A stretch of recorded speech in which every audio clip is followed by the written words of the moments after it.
Hi, I'm Olga Stella, the Executive Director of Design Core Detroit at the College for Creative Studies in Detroit, Michigan. And it's my pleasure to be joined today by some wonderful panelists who are going to help us understand what it's going to take to chart some new courses of mobility for the 21st century. This is Detroit's legacy, from the last 100 years, and we hope it to be Michigan's legacy going forward as well. So it's my pleasure to I'm going to introduce our panelists and have them say a few words, as we kick things off to provide context, and then dive into a conversation about how community engagement in inclusive design really will help support this new mobility vision for Michigan. So first, we'd like to start with TREVOR PAWL, the Chief Mobility Officer for the state of Michigan, who leads Michigan's Office of Future Mobility and Electrification. TREVOR, will you help us understand a little bit about the state's vision and where you hope Michigan will lead in terms of mobility? Yeah, sure. Olga, it's good to see you again. Good to be hanging out. In all honesty, I'm really happy to be here because it's an important dialogue. And I'd actually like to begin in the future, because the truth is the next 10 years will be a landmark decade for the future of transportation. If you think about it, by 2025, it's expected that more than 75% of cars will be connected, with like 90% of differentiating car features being software-based. By 2027, electric vehicles are expected to beat gasoline-powered vehicles in total cost, which will likely lead to then electric vehicles passing gasoline-powered vehicles in new sales by 2030. And then when you think about autonomous vehicles by 2030, partially autonomous vehicles are expected to make up almost 50% of new vehicle production. This means you'll likely still drive your car, but there's a good chance it'll park itself, navigate a construction zone by itself, or take long highway trips by itself. So it's going to be a big decade. And in Michigan, 1 in every 5 jobs touches the mobility industry or is in the mobility industry.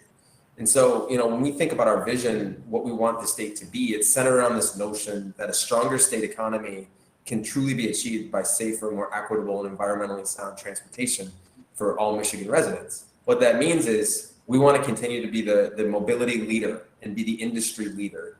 But we also know that we also need to take this technology and use it to improve our communities. Community vitality and industry growth, these two things aren't competing. In fact, they need each other to create places that we all want to be a part of. And baked within that vision, there are really sort of 6 core objectives. And I think these objectives probably aren't too different than other regions in the world that are thinking about the future of auto and the future of movement by air, land, space, and sea. So first, we want to grow the industry here in Michigan, create jobs. Second, we want to lead the world in mobility and electrification startups and R&D, and we need to do that by being a good partner. So Michigan has actually averaged 1 automotive patent per day for the last 50 years. And that's led to about 75% of automotive R&D being spent in the US being spent in Michigan. That's great, but the content of the car is changing. Electric vehicles have less parts. And so we need a renewed effort to attract new types of R&D dollars. And then, we also want to expand Michigan's smart infrastructure. So over the last decade, we've seen over 10,000 fatal car crashes that have occurred here in the state, 94% because of human error. So the sooner we get new technologies on the road, the more lives can be saved. And then fourth, we want to accelerate EV adoption. And that's all about sort of the choreography, the harmonization between, transitioning residents to electric vehicles, educating them on it, building out charging infrastructure, supporting our EV supply chain, and then aligning that with climate goals. And then we also want to further enable Michigan's mobility workforce. So nationally, the mobility industry is going to need about 45,000 new people with computer-related engineering skills by 2030. Michigan's going to need about 12,000 to retain its pole position as a global mobility leader. And then finally, we want to bolster Michigan's mobility manufacturing core, that sparks and steel core. We believe that our unique mix of manufacturing assets are things that places like Silicon Valley, Austin, Boston can leverage. We don't view these places as competition. In fact, we need them. The collaboration is necessary to drive global national conversations in this space.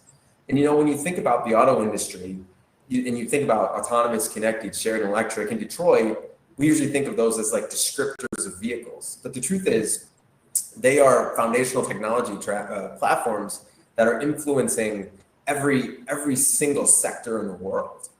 And in fact, currently 1 in every 2 Michigan automotive companies does some kind of work in autonomous, connected, shared, or electric technologies. And this is already beginning to create these changes in our supply chain. So, Michigan automakers are making parts in-house again to claim a greater share of value. Michigan, like 5-year-old Michigan startups are challenging century-old Michigan companies. We're seeing automotive tier 1 suppliers moving back to be tier 2s and sell things like batteries and electronics. And then the tier 2 suppliers are skipping over their tier 1 customers to sell directly to automakers. And then you have companies that used to be the world leader in video game graphics, now major automotive suppliers. Now, despite the disruption, we've continued to see a consistent drumbeat of new investment here in the state because of the close customer proximity and reliable manufacturing expertise. And we're seeing that in electric vehicles. In fact, Michigan is now expected to produce over 50% of the Detroit 3's North American EVs over the next 7 years. And even, with recent battery investments being made down south, sure, that will change Michigan's share of battery production and electric vehicle component production. But we still are a leader in this area. But the truth is, again, electric vehicles have less parts. So there will be natural mass job displacement if we simply stick to electrifying sedans and SUVs. The Center for Automotive Research did some work that concluded that over about 300 Michigan companies, mostly in the Detroit area, and about 45,000 employees will be impacted by the transition to batteries and electric vehicles, 60% in a negative way. So what this means is Michigan must focus on a multimodal future, a future where we leverage our state's automotive advantage to electrify and automate other modes of transportation, from freight to drones to rail to transit to the maritime. Because honestly, that's where the economies of scale will come from. The future belongs to the state, the region that prepares for it best. And, we think we have a chance to lead the world, just like we did over the last century as it relates to the movement of people and goods, but we need to think about it in a new way. So hopefully in this panel, I can talk to you a bit more about some of our specific partnerships, but that's sort of our view of the world right now and some of the things that we're really focused on. So I'll turn it back to you. Yeah, it's a great segue to the, introducing Maggie Shannon, who's Cavnue's director of connected and autonomous, oh my gosh, I'm tripping over my words, connected and autonomous vehicle project, a corridor project, which is, I know, a project that's been supported by the state in order to start to bring this vision to life. And so, Maggie, love to bring you into the conversation now to help us understand more about what Cavnue is doing on Michigan Avenue here in the great city of Detroit. Great. Thanks, Olga, and thank you to Trevor for setting the stage a little bit for us. My name's Maggie Shannon. I am the Michigan director for Cavnue's corridor project here in Michigan. And I guess a little bit of background on Cavnue ourselves. Our company, we are a road infrastructure company. We've been around a little over a year at this point. We're a small startup, but really focused on the infrastructure piece of the autonomous vehicle conversation. So our vision is to enhance and accelerate the adoption of automated advanced driving systems and helping accelerate this industry as a whole. And we do that by deploying both digital and physical infrastructure in the roadways. So, this rendering you see here, it just is an idea of what a dedicated CAV laneway might look like, including physical separation and simplifying the roadway for autonomous and connected vehicles, and also thinking about from the digital side, what is the additional sensing and digital layers that can come in to simplify it and provide that information to the vehicles to accelerate the adoption of this technology. But that is a vision for our company as a whole. But speaking a little bit more specifically about our Michigan project, which was the first project for Cavnue. The idea is we're in a feasibility study working directly with MDOT, Michigan Department of Transportation, to understand this corridor between Detroit and Ann Arbor. It's a 40-mile corridor, and evaluating and doing a feasibility study of what might a connected autonomous vehicle lane, similar to the rendering we saw, what might this laneway look like between these two destinations. So on this 40-mile corridor, we're evaluating a number of different things throughout this project. It's looking at, from the technology and infrastructure standpoint, what would be required. This is what sensors are on the road, what are the geometrics of the infrastructure that would be required, and the additional supporting infrastructure you need, whether that's connectivity, power. a number of ancillary infrastructure that might be required. We also looking at, one of the other work streams is around community engagement, which we'll talk more about today, but this is understanding there are several diverse communities across this 40 miles that we're looking at, all the way from Detroit to Ann Arbor, and understanding what are the unique needs of these different communities. What about this connected vehicle opportunity it would be good for their community? What are some of the concerns? So a big thought around understanding the community engagement and potential economic development opportunities unique to all of these communities along this corridor. Also looking at from a policy and regulatory standpoint, both at the state and local level and at a federal level, this idea of the CAV lane is a new concept. So exploring what is the existing regulatory landscape and what might we recommend as setting this foundation for this type of innovation across the country. Also understanding from a planning and design, there's all sorts of investment going into the infrastructure here in Michigan. There's all sorts of reconstruction planning going on. How does a project like this fit into MDOT, working directly with MDOT? How does this fit into their schedule of reconstruction and investment in the roadway from a planning and design perspective? And lastly, thinking about the financial and business model and operational impacts of a corridor like this, exploring what is the sustainable model for investment like this and innovation in the future. So we are about 1 year into what was designed as a 2-year feasibility study, like I said, working directly with MDOT in addition to local partners. We're working closely with Ford, and James and I see each other on the community engagement side of this a bit here in Corktown. But we're looking both at I-94, which is a highway interstate route in between Detroit and Ann Arbor, and also Michigan Avenue, which is more of an arterial, more local route, and specifically, the piece of the corridor where it connects with some of the, what James will speak to with Michigan Central is specifically on this 2 miles of Michigan Avenue here in Corktown and Detroit. So there are a ton of partners we're working with across the corridor and local stakeholders, and that varies across the corridor, but we can talk specifically some about the activity here in Corktown, which James will speak to as well. Well, and I'm going to bring in James, but before I do that, Maggie, if you could we had a question in the group chat about why do we need dedicated lanes for connected autonomous vehicles? Why can't they just go on the regular street? So maybe just sharpening that point a little bit. Sure. Yeah. And the way we think about it is enhancing, the technology that exists on the vehicle. So if you think about the typically cited SAE levels of automation, there's anything from L1, which majority of cars are today, which some form of technology on the vehicles, all the way up to L2, L3, L4. The levels of maturity of the vehicle vary quite a bit, but we're seeing timelines of whether it's the fully autonomous systems that are getting ready to potentially pull the driver. We're seeing those systems years get pushed, and also more of the L2, L3 systems where vehicles that we all drive today, whether it's Ford system or GM Super Cruise or others, these are the really advanced systems, but they can only operate in really limited domains right now. And the idea is with supporting infrastructure,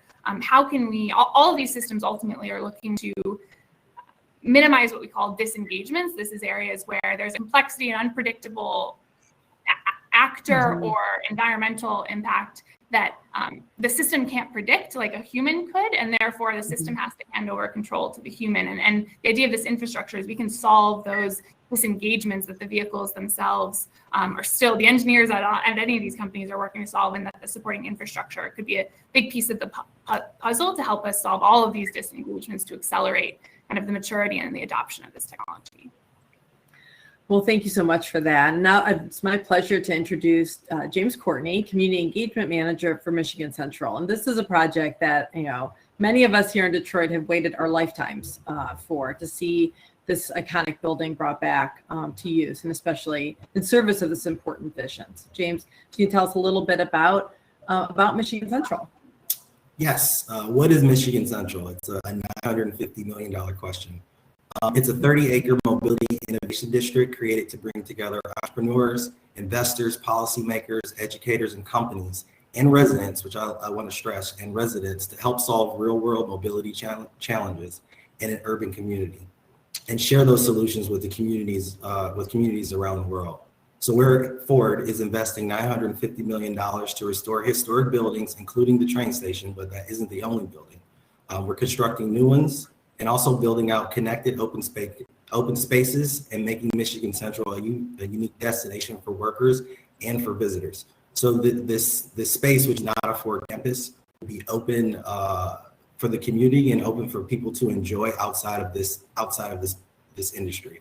And I really do want to stress it's not a Ford campus, but it's an open platform for partnerships, including a collaboration we announced about a year ago with a firm out of Brooklyn called New Lab, which is coming to develop, test, and launch new solutions to solve complex problems. And I can talk a little bit more about some of those specifics. But really at the core, what's important here is our vision is to be a part of the fabric of the neighborhood and to preserve the rich history and culture in the neighborhoods around Michigan Central, and really be a point of pride for all Detroiters and expanding the mobility industry and keeping it where it started for the last, over the last century. So kind of how are we bringing that to life? How are we bringing these mobility solutions to life? One example I'll provide is a project that we started 2 years ago called City One. We took the approach that we might take if we were designing a steering wheel or a cup holder, and we applied it to mobility solutions, where we really ask residents, what are your challenges? What's difficult for you to traverse Detroit? And we came up with a number of solutions that people just didn't know how to use the system. They didn't know how to use the bus system. They struggled with accessibility for folks with disabilities. There were a lot of things and a lot of gaps. So what we did is we brought in a number of startups from around the world to solve for those problems. And one I'll highlight is the Mercy Education Project, which was actually a local group of students who were able to develop a mobility hub that provided both information as well as access to scooters and different modes of transportation. So these are the kind of things, and that sounds like a really small example, but these are the kind of things that we're trying to bring to this innovation district. So if you think about that at scale, when you bring in partners and firms who work on this at a bigger level, you can see the impact that it could make if we started to scale it out and partner with folks like the state and Cavnue. One other thing I'll point to that is really important is the partnership with New Lab. So we've kind of built on that City One model, and we've opened a studio called Accessible Streets. And what that studio is a platform, not just for Ford, but for all of our partners to come and participate in identifying what solutions the community needs, but then also deploying them. So we have robots rolling down Michigan Avenue right now delivering food, and we have solar EV chargers that are being installed in a number of locations.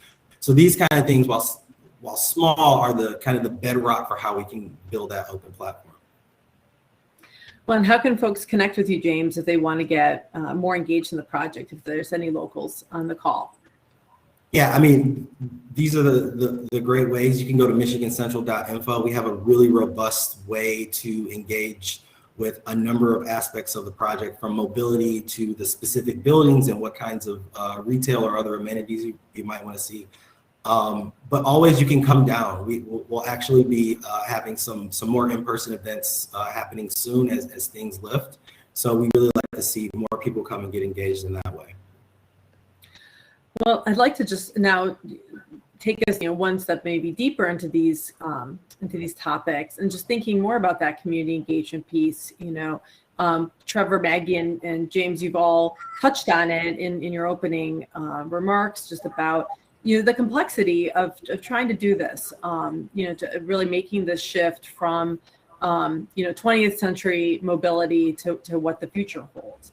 And maybe James, you've mentioned a couple of the tactics that Michigan Central has used, but I imagine that there are, maybe Maggie, if you can help us think a little bit about, just when you're thinking about a roadway, you know, in front of this iconic building that's connecting, you know, miles and miles, that has pedestrians, has, you know, how do you start to engage the community in a tech, but also urban planning conversation about how this roadway is going to change, and, you know, what does it start to look like? How does it start to impact the real residents and the neighbors in the neighborhood where the project is taking place?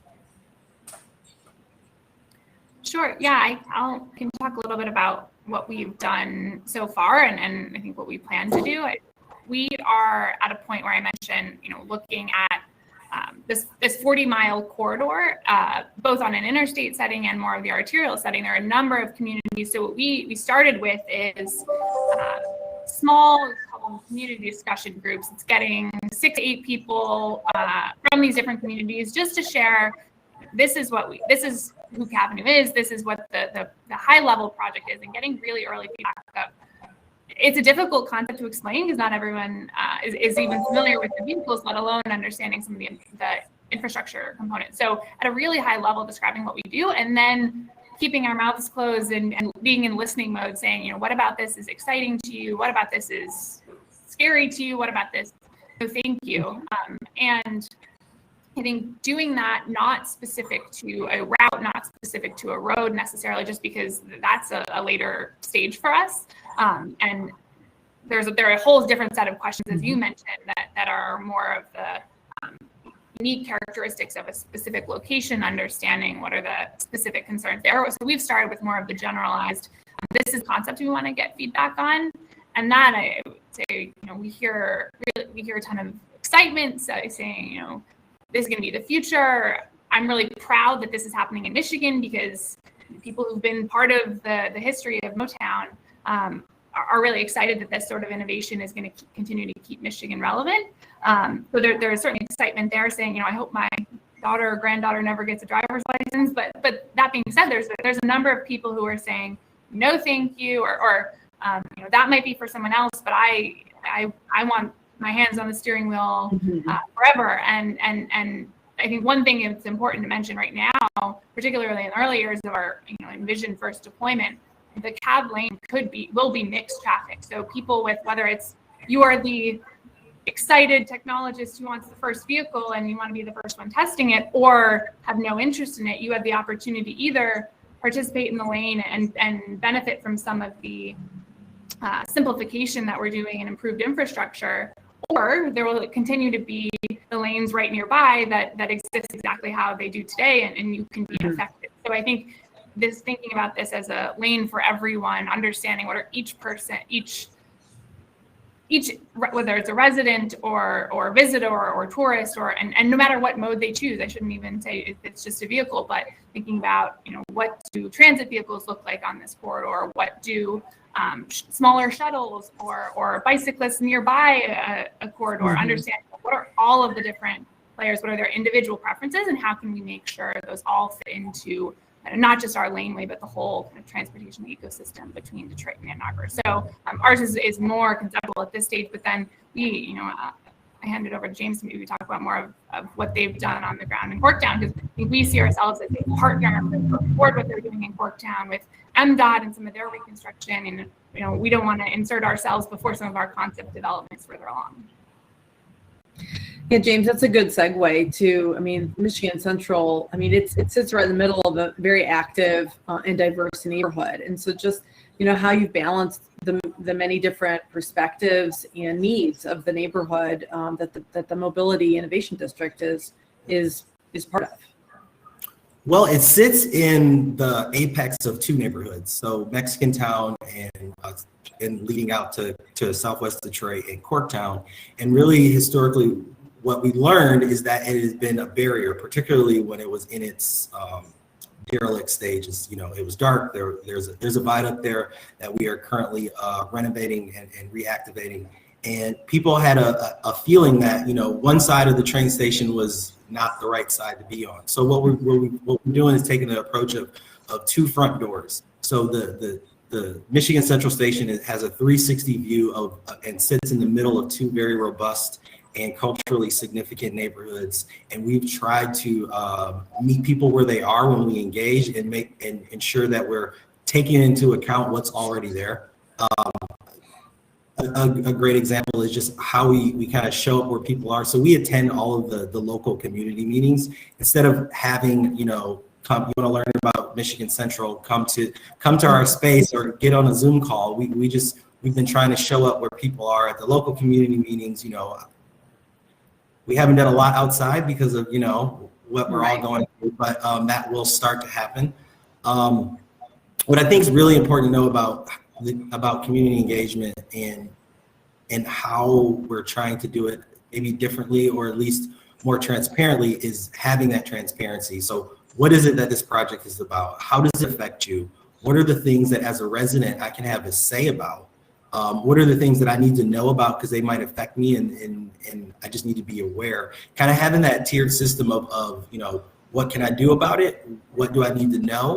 And really being a good neighbor. Because I think if you're being a good neighbor and your neighbors are on the same page with you, then you can start to bring in equity. You can start to think about those solutions.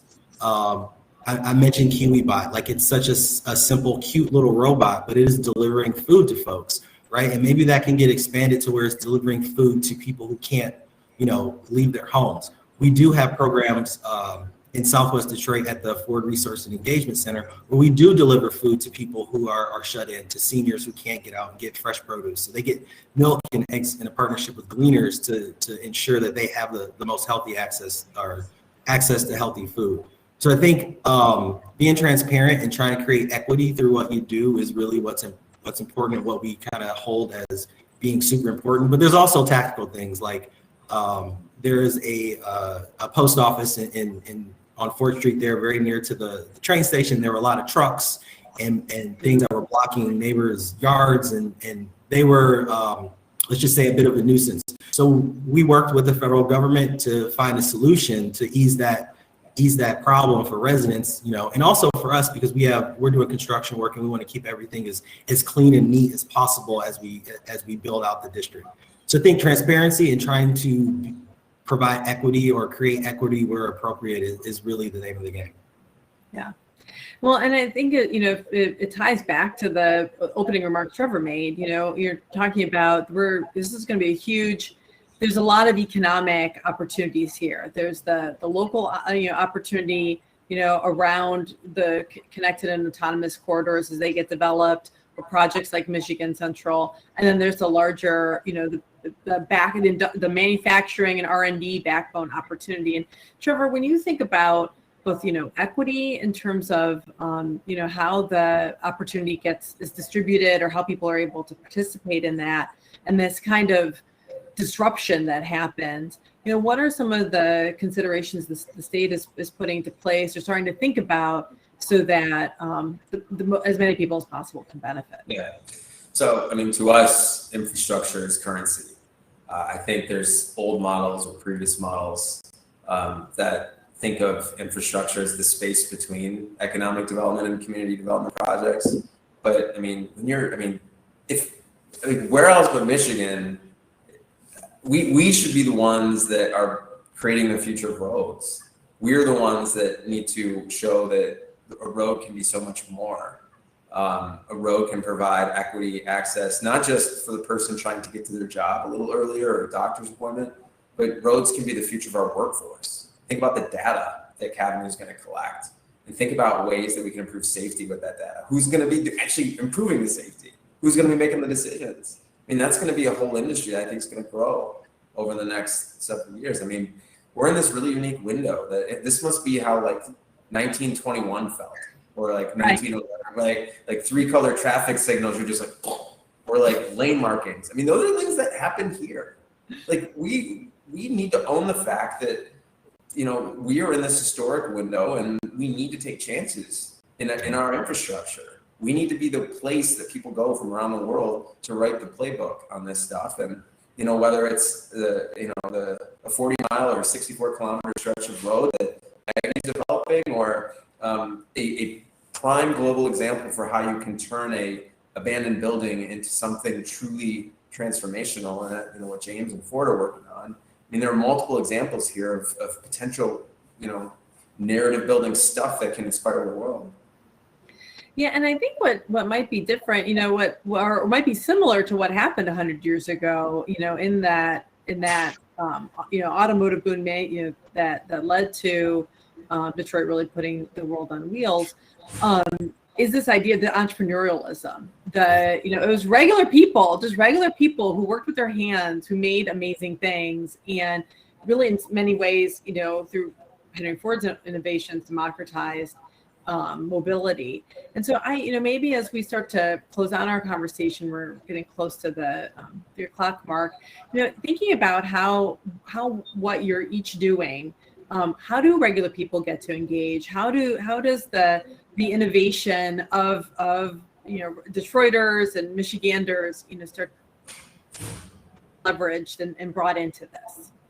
Yeah, if I can jump in, and what you said about that 100 years ago, that agglomeration of talent in one place is really what Michigan Central is about. It's not a Ford campus, and we hope that by bringing very disparate but also focused types of entrepreneurs, startups, academics to one space, we can create the opportunities for others to then join in.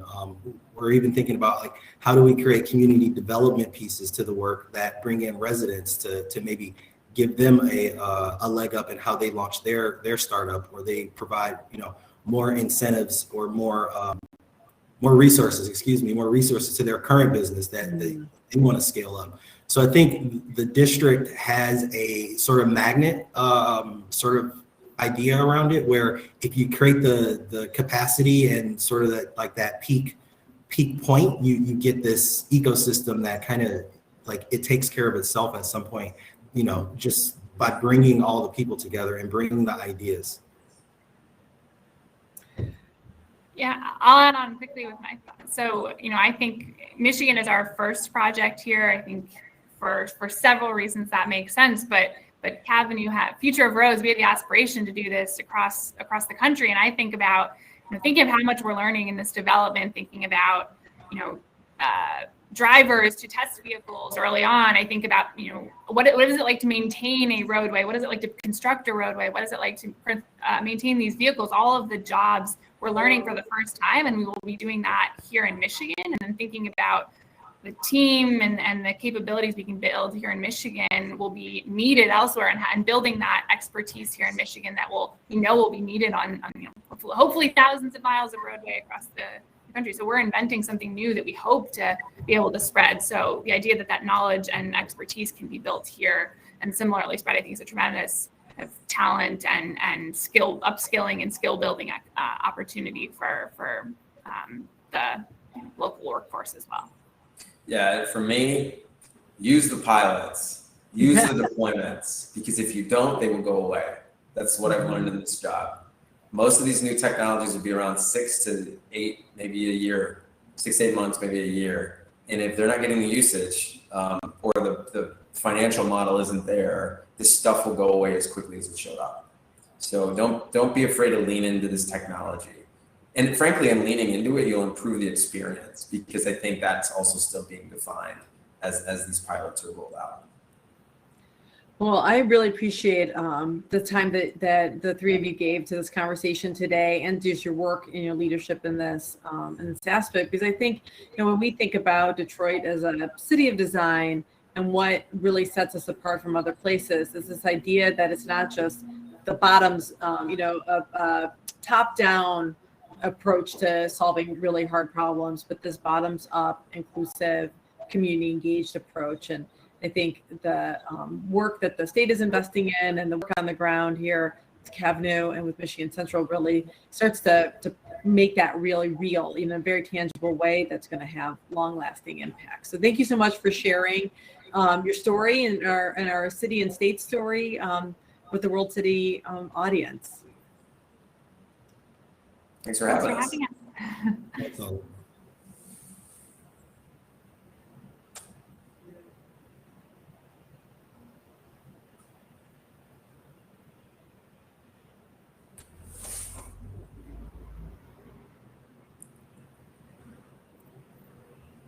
Good job, everybody. Yeah, it's been great. Are we good to go? No, I we're think still we're live. still live. Okay. This is